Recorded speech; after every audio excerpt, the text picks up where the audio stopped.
What's up, y'all? It is your girl Yana, and I'm back with another episode. Another episode of This Change. I know y'all be missing my voice day in, day out, but like I said, I am back with another episode, and today we got a lot of catching up to do. Your girl doing her radio show today at 7 p.m. So tap in, stay tuned, catch the vibes, good music. I mean, the mojo, I got it. Very good. I'm a jack of all trades, but by the time y'all hear this, I've been did the radio show or whatever. But like I said, you can tap in every Wednesday at 7 p.m. on WPRL 91.7 FM. If you're in your car listening to it, getting off work, or going to your second job, tap in and listen to me. What's up, y'all? So y'all know I'm finna talk, and when I talk. I have a lot to say, so we're gonna get straight into it. Y'all already know. Today is Thursday, and I decided to go ahead and do my podcast since it's doing the 25th. And like I said, you guys already missed my radio show. So make sure you tap in next Wednesday at 7 p.m. I don't think I told y'all this before, but I feel like I'll be doing the dang on thing when it comes to that radio stuff. Like when I say I'm trying to win Best Radio show this semester, I'm coming for it and I'm hungry for it. So I try to limit as many mistakes as I, normally do. And read the critique that my teacher leaves me, and also my people, like my friends, my family. I have them listening to me to tell me what I need to do better and whatnot. So hey, we're gonna get straight into it. Recently, a high school student in Houston sued the Barbers Hill Independent School District after he was suspended for months over the length of his locks hairstyle. Now, I used to hear about stuff like this back in the day. And when I say back in the day, when I was younger, in high school or whatever, my classmates told me how the principal used to cut their hair off because it was a certain length that she didn't like, and that boys shouldn't have that. And I understand, men shouldn't have long hair, but at the end of the day, who are you to basically tell someone that they can't come to school because they have long hair? Like, are you jealous? Are you mad that your mom permed your hair? And yeah, y'all already know where I'm going with it. But anywho, the judge ruled that the high school did not violate Texas Crown Act. And first of all, I didn't even know they had an act for this in Texas, which is state law prohibiting race-based hair discrimination. The Barbers Hill dress code allows students to wear locks hairstyle, but places limits on the length of male students' hair, which is crazy. Because how can you tell me how long I should grow my hair or not? Like, what? Anywho, it basically states that the boy hair will not extend below the eyebrows, below the earlobes, or below the top of a t-shirt collar. The Texas Crown Act, which went into effect in September of 2023, protects hair texture and wearing of braids, twists, and locks. The school district superintendent, Gregory Poole, y'all know I love the last name Poole, he basically argued that being African American requires conformity with positive benefits of unity. He continues saying that the court's decision violated our position that the district's dress code does not violate the Crown's Act, and that the Crown Act does not give students unlimited self-expression, which is totally agreeable. And his family even spoke out about it, and they were like in tears, because how can you tell me? That's like with me being in college at Alcorn right now. If my president was to come to me and tell me, as y'all know, I cut my hair off, so I have like a low Jada Pinkett hairstyle from back in the day. So that's like my president coming up to me and he's like, "Oh, you're not allowed to wear short hair, low hair." And y'all, I even had like the low, like shaved low with the design. So that's just like him coming up to me saying, "I'm a woman, I shouldn't want my hair cut like this." That is discrimination, and I will sue him. I would sue this whole school, because who are you to judge me about my hair? That's the case. I would come to you. I can use this for example. I would come to him and be like, at a certain age, you might as well cut your hair off, because I'm seeing the bald spot in the middle of your head as old man. So you should just go bald. Like, who am I to tell him that? So I definitely feel like that was not right at all. Y'all already know it's been a lot going on with Wendy Williams. Like, ever since she announced, that she was done with the show, and just everything that's been going on with her, humiliated, getting divorced from the man that she was married to. He basically humiliated her. But I was going to say that I feel like karma is real, and Lord let her rest in peace. Whitney Williams, she did do a lot of like bad talking and just bad mouthing people, like when she was in her prime. How about that? Let me say that.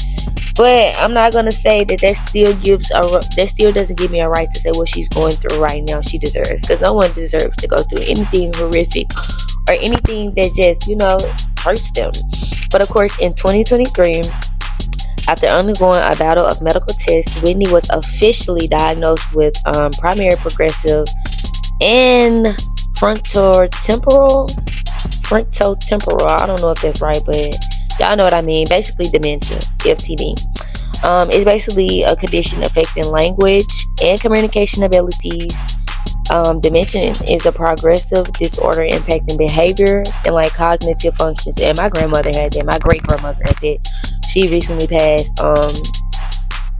last year, towards the end of last year, I think. But y'all, she had dementia, and from my understanding of it, from what I saw, because I had a face-to-face, I could see this every day type thing, from how she used to be with me growing up to now, to me actually being able to understand what was going on. It's like, to me, I took it as she just went back to a baby, like whining and just sitting in, like my grandma sitting in the hallway, used the bathroom on herself, just black out. I just feel like she was just going back into a baby stage with some of the things that she was doing. Now, when, of course, with dementia, she didn't always act like that. And I'm saying, of course, yes, she did have dementia, but it's like she knew when, I ain't gonna say she knew when to act like that, but it wasn't just always the case. Like, she could snap out of it, and I'm gonna say that, and she could be back to her regular self. But it was definitely scary watching her go through that. So I do want to say I will be praying for Whitney, because that is a lot to undergo. And with everything that she's just been going through these past couple years, it just haven't been too good. But anyways, dementia is a progressive disorder impacting behavior and cognitive functions, like I stated, and it has already presented significant hurdles in Whitney's life. Whitney would not have received confirmation of these diagnoses if it were not for the diligence of her current care team, who she chose, and the extraordinary work of specialist Will Cornell Medicine.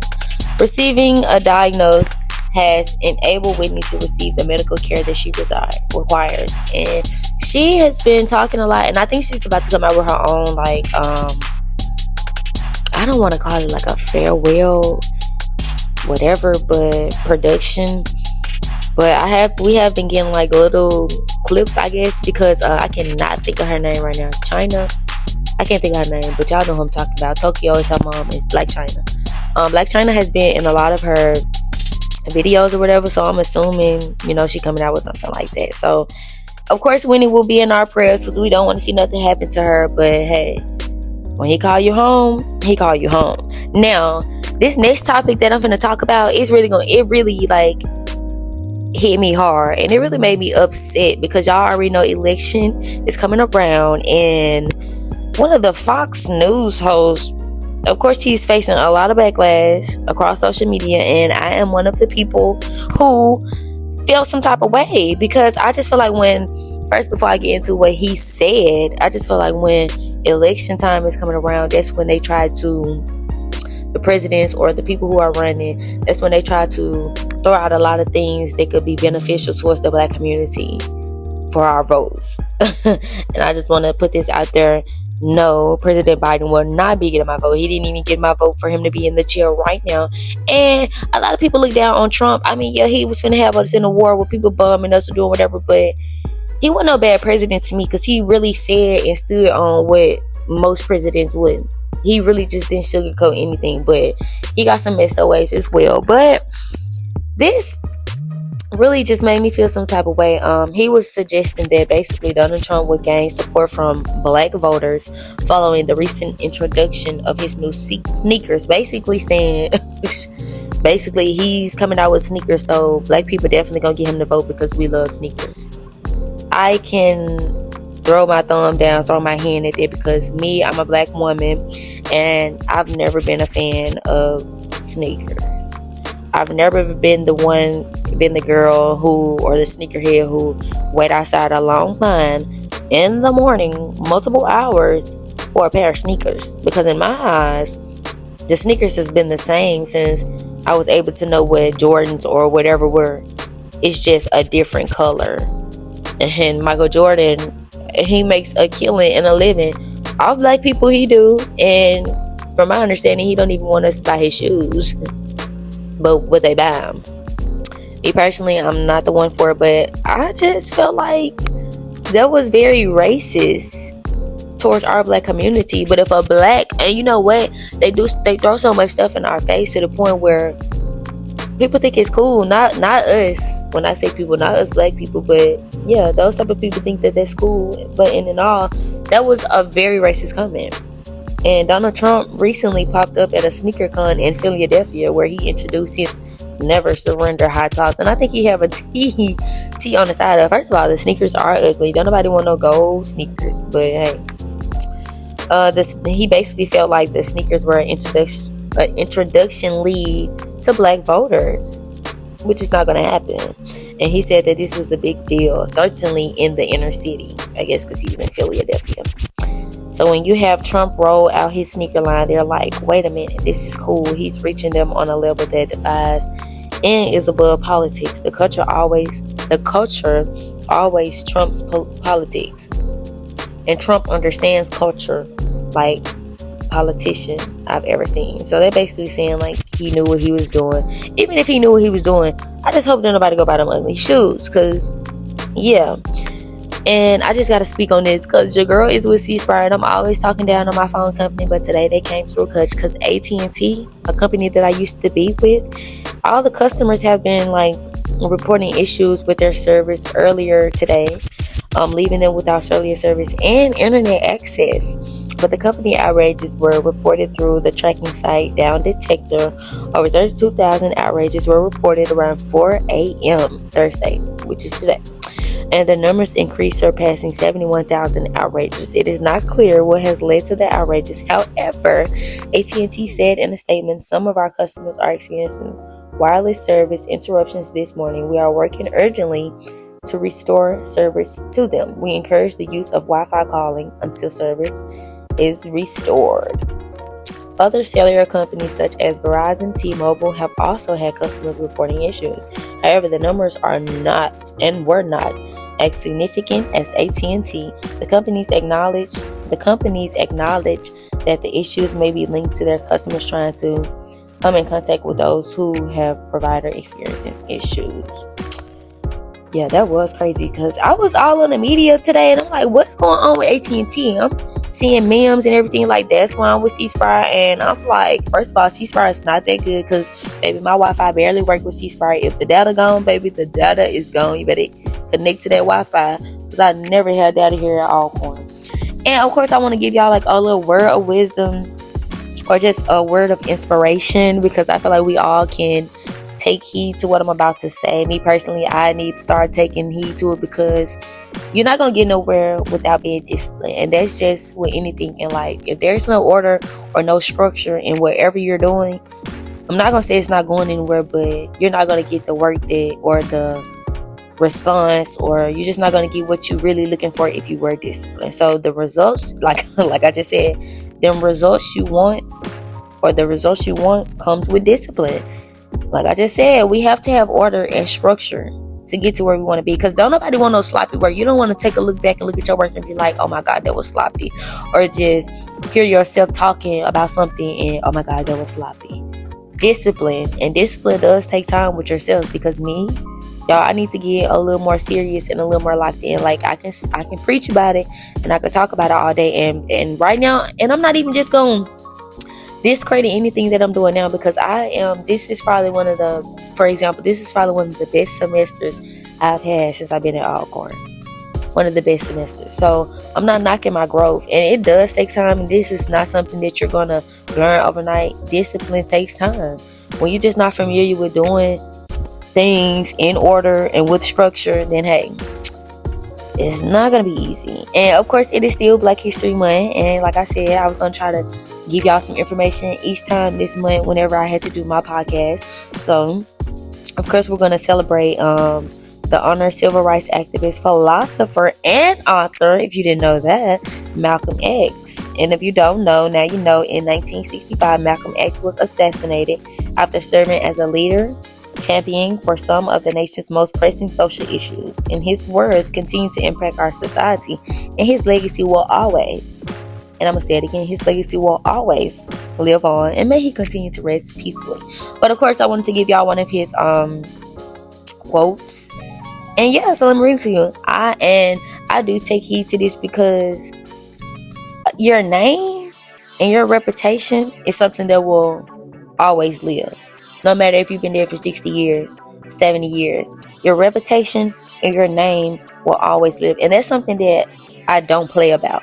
I've always been strict when it comes to my name and my reputation. Like, I used to be a little linear, like, well, I'm not even gonna say that. I just got like this. Like, certain people that I let in my circle, everybody can't come, because the way you represent yourself can also be a way that I represent myself. Like, what am I really trying to say?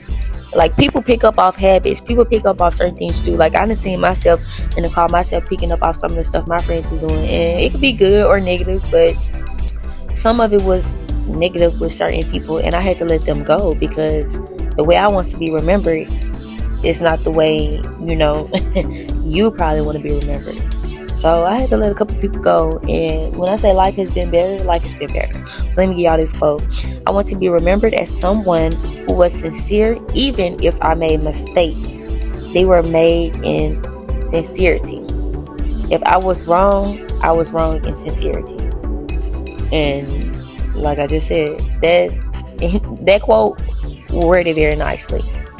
So you guys, this wraps up the end of my little podcast session with you guys. And like I said, I really just hope you guys really do be enjoying my podcast sessions and just taking heed to what I be saying. I know it's probably not a lot every time I talk, but when I talk, I do talk, and I try to give y'all as much information as possible, and some things that can educate you as well. And like I just said, with the discipline thing, I'm going to teach you guys life choices and life things as well. So once again, I hope you guys enjoyed it, and I was real calm today. I wasn't really loud how I normally be, but I definitely was into it, and I want you guys to know that. Thank you for listening, and to the ones that don't listen, you'll get here sooner or later, baby. Catch me next Wednesday at 7 p.m. on my radio show, and I will see you guys in another episode of The Exchange, baby. See ya!